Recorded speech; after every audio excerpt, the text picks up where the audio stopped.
Ay, salamat Lord. Hindi talaga. Akuda.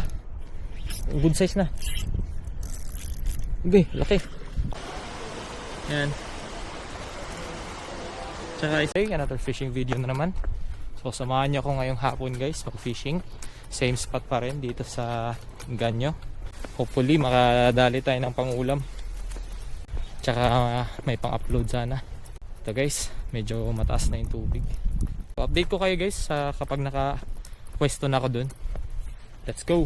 Very good, mukhang walang tao.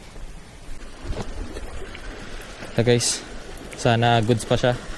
Mga ano siguro guys, mga 2 months nang hindi ko pa nalilinisan. 2 months nang ginagamit, hindi pa nalilinisan. Tsaka smooth pa rin siya. Legit talaga tong casking na hindi na. Ano na? So try na natin.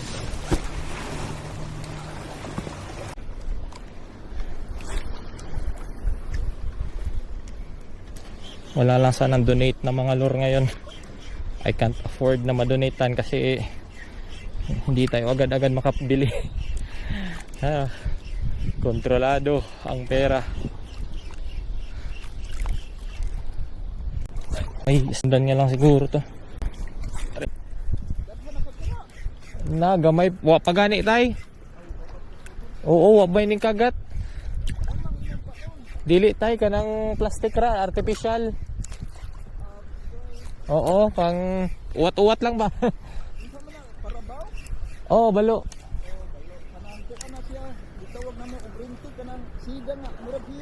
Oo, may nga na tay. Nihit lagi ron. Murag wa ko'y nabantayan nga may nang kagat ron. Guys, nakailang palit na ako ng lure. Lahat talaga guys, silent talaga. Naradyas tungod na itong pawikan. Dako kayo. Aw.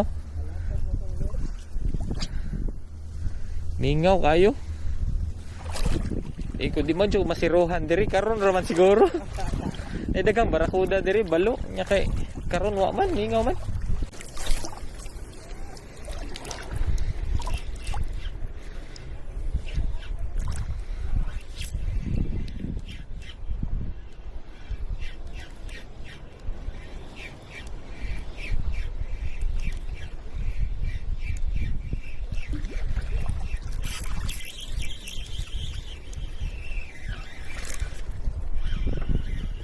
Iso na.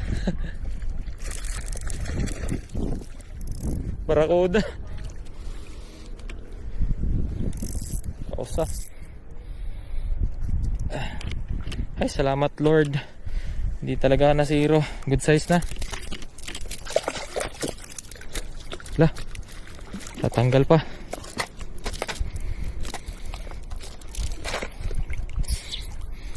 Makakabitaw pa.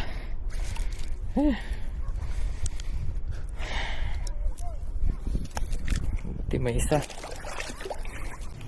Nakalimutan ko yung life jacket ko. Sobrang focus sa isda. Nakalimutan ko may life jacket pala ako.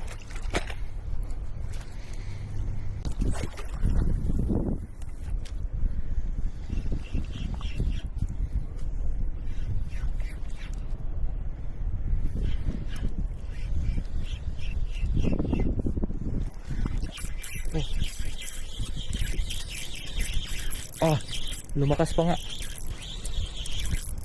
Oh, fish on naman guys. Barakuda. Good size na. Okay, laki. Ay ay. Nakabitaw. Woo! Good size na. Nakabitaw pa. Oh, tanggal yung mga imbis niya. Pambira. Nakabitaw. Hindi nakuha yung strike. Ang laki. Ang laki. Punit yung dito niya oh. Ang laking lure ba naman tinira niya. Grabe gabi na nag-strike. Nadagdagan. Ang laki, sayang di nakuha yung strike. Ewan ko kung nakuha ba. Nakapatay pala yung ano ko, camera ko. Nakapatay pala. Sayang. Ang laki guys oh. Ah, thank you Lord. Ang laki. Woohoo.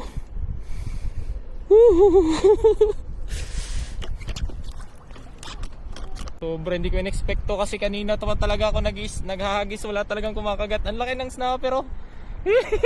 Ang laki ng one spot. So guys, hanggang dito na lang tayo guys. Tatlo sana yung isda natin. May malaking barakuda, tapos itong good size na barakuda, tsaka itong snapper na malaki din. Yan yung huli natin ngayon. So hapon na talaga, sobrang hapon na sila nagkagatan. Hopeless na sana ako, uwi na ako. Yung mga kasama kong angler, dinaanan ko kasi uwi na sana ako. Kaso sabi ko, since last cast na lang naman, sabi ko why not dumaan ako doon sa kabila, doon sa pinanggalingan ko kanina. Good size na snapper. Yan, tsaka isang barakuda. Yan yung nadali natin ngayong araw. Hapon ako nagcast. Yan, nakachamba din. So maraming salamat kayo sa panonood. Hanggang dito na lang kasi sobrang dilim na, delikado na rin sa daan. Kailangan ko na rin magmadali. Sige, hanggang dito na lang guys. Paalam. God bless sa inyo lahat. God bless. Eto guys, yung huli natin.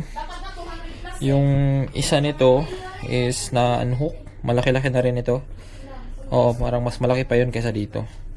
Then ito naman is last na to. Sa panilast cast ako, tas di na ako nag-record nung time na nag-cast ako kasi pauwi na rin ako nung time na yun. Bigla siyang nag-strike.